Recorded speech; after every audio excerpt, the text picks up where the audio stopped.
Hey everyone, this is Jeremy Pond from the Action Network, joined by TVG analyst and handicapper for the Action Network, Andy B. Cohn. We're here to connect with you guys today and discuss this weekend's Preakness Stakes, which will be run Saturday at Pimlico Racecourse in Baltimore. Post time is scheduled for 7:01 p.m. with TV coverage coming to you live on NBC. Hey Andy, welcome to the show. How are you? Hey Jeremy, I'm good. How are you? Looking forward to this weekend. Yeah, it was quite a weekend 2 weeks ago when we had the Kentucky Derby, and second longest shot in the history, Rich Strike comes through at 80-1 odds and upsets the field in a wild race. We're on to the Preakness, 147th running of the second leg of horse racing's Triple Crown. We've got 9 horses in this field. Some new faces, some old faces. We're starting out with the favorite, Epicenter. He's going to break from the 8 post. Trainer Steve Asmussen, jockey Joel Rosario, 2 of the best in the business. 6-5 morning line. Second choice right now, we're looking at early voting. The Wood Memorial runner-up to Modonegal, coming in off of a break for Chad Brown, and Jose Ortiz is aboard. Who do you like at your top pick right now in this race? If it's not one of those 2, is there someone else you think we should be looking at? Perhaps the filly Secret Oath. Absolutely, Secret Oath is going to be very game in here. The Preakness, I don't want to discredit any of these horses, but it's like significantly lighter than the Derby, obviously. And I think she's going to be extremely competitive here if she handles the ship in and everything okay, because she is a really quirky filly. As we've seen, she's not easy to ride, not easy to be around. She's very opinionated, which good fillies are like that. So that's a good thing to see. But, it's definitely different to ship in to a new place with all the excitement of Preakness going on. And, it's going to really depend how she adjusts and how she likes the track. When she ran against the boys in the Arkansas Derby, she had a really bad break and a really bad track.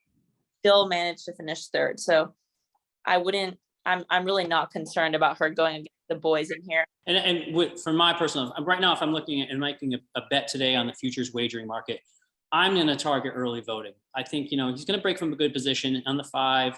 I don't think in general the post position really matters in this size of a field, going a mile and 3/16. They're all going to get to probably where they want to get, right? So I feel like the keeping him out of the Derby, they targeted the Preakness. He got caught late, down the lane past the 16th pole against Modonegal, who just closed well. I feel like that if that horse ran in a shorter race, if that's a shorter race, he wins that race, going away pretty much. I think that the freshening, I like the odds too. 7-2 odds on early voting. I feel like at some point Epicenter is going to hit a wall. I know he's the favorite. He ran another game race. He's just a good horse. But you're in the business. These horses will get tired. It's just going to catch up to him, just like a human. So right now, I'm gonna lean toward the number 5 early voting at 7-2 odds. I do like the filly Secret Oath coming out of the 4 post position at 9-2. I had her in the Oaks. I loved her in the Arkansas Derby. I was hoping she'd win the race, finish top 2, and would make the Derby field, because I'm always rooting for the ladies when they go against the boys.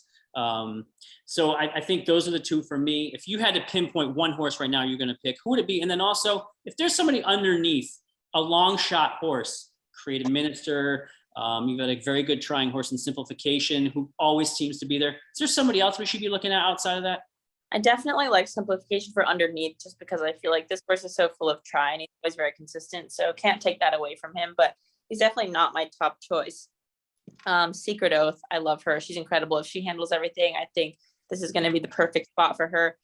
Early voting, I honestly, the bit of time off, if it were any other trainer, would concern me, but Chad Brown runs lights out off a layoff. That guy can, see him in grade 1 with fillies who have had 8 months off. You know what I mean? This guy really knows how to get his horses fit, ready to go on race day. And, I think that little bit of freshening up is probably an advantage in this case.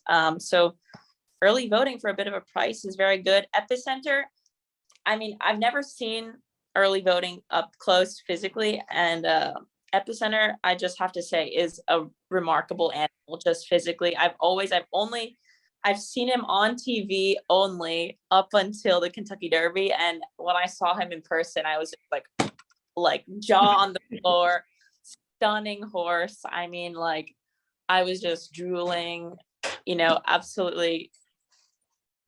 absolutely love him physically. So of course it scares me that his form could bounce, that he could peak, because like you said, I mean, he's run so many times, so consistently. Right. He works consistently. They've kind of been drilling down on him. You kind of expect him to possibly bounce. I wouldn't put like all my eggs in the basket on Epicenter, even though, I like him so much physically. Skippy Longstocking is an interesting horse. I actually picked him when he won the optional claiming on March 2nd at Gulfstream. He was like a long shot. He stood out to me in the field right away. I think he could come with a close. Seems to be a lot of speed in this race. But I'm not sure if he's going to be good enough to really pull it off. I think he's going to be right there. Be a good horse to use underneath for price, Jeremy. Right. All right. So that's what we've got for you guys for the Preakness Stakes. Will it be the 7th filly in history winning the Preakness this weekend over the boys, or will it be Epicenter making his next step toward potentially Horse of the Year honors? Very early in the talk, but he's been the class of the field. Andy, thanks for joining us. Look forward to continuing working with you here at the Action Network as we move forward to the Belmont and then the summer season and then on to the Breeders' Cup. Thank you, Jeremy. Happy Preakness. Yes, thank you. You too.